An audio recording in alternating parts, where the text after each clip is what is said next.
Prabowo dalam ancaman pembunuhan. Sutoyo Abadi.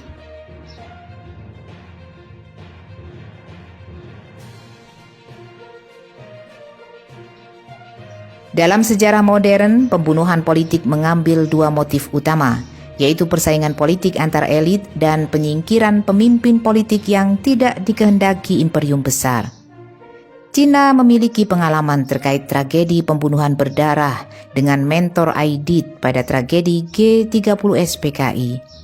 Ada dialog dramatis antara Aidit dan pemimpin Cina Mao Zedong di Peking menjelang kudeta G30 SPKI.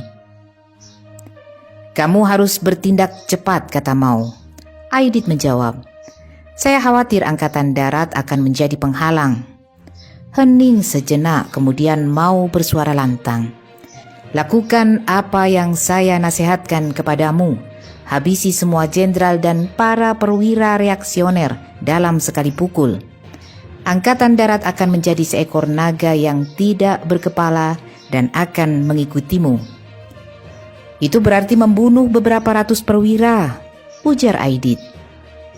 "Di Sensei Utara, saya membunuh 20.000 orang kader dalam sekali pukul," saut Mao Zedong. Dan terjadilah pembantaian 7 jenderal di Sumur Lubang Buaya Jakarta.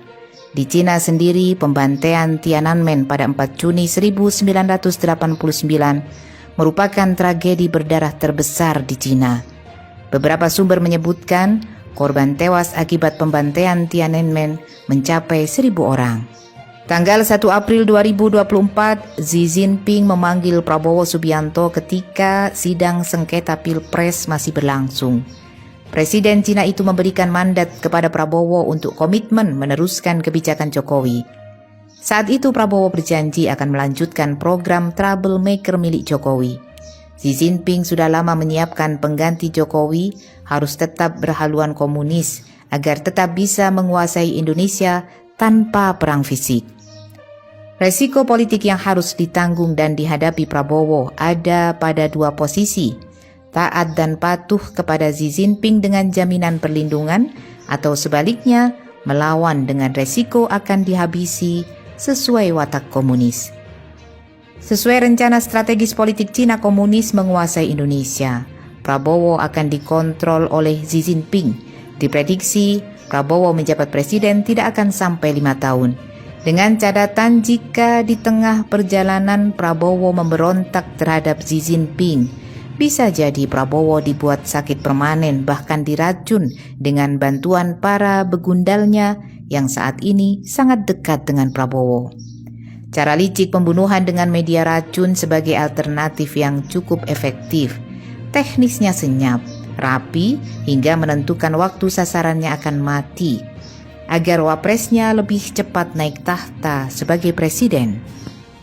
Dunia memiliki sejarah pembunuhan politik dengan cara ditembak mati. Pada 14 April 1865, Abraham Lincoln saat menyaksikan pertunjukan teater ditembak oleh pemain teater John Wilkes Booth. Abraham Lincoln adalah Presiden Amerika Serikat ke-16 yang berhasil memimpin bangsanya keluar dari perang saudara. Pada 30 Januari 1948, Mahatma Gandhi tidak lama setelah kemerdekaan India dibunuh oleh seorang nasionalis Hindu Nathuram Vinayak Godse. Gandhi merupakan tokoh penting yang terlibat dalam gerakan kemerdekaan India. Pada 22 November 1963, Presiden Amerika Serikat John F. Kennedy saat sedang melakukan lawatan ke negara bagian Texas ditembak mati. Pada 6 Oktober 1981, Presiden Mesir Anwar Sadat saat menghadiri parade militer di kota Kairo diberondong tembakan sekelompok militer hingga tewas. 8 Juli 2022, Shinzo Abe, mantan Perdana Menteri Jepang, tokoh politik aktif paling berpengaruh di Jepang, juga mengalami nasib naas.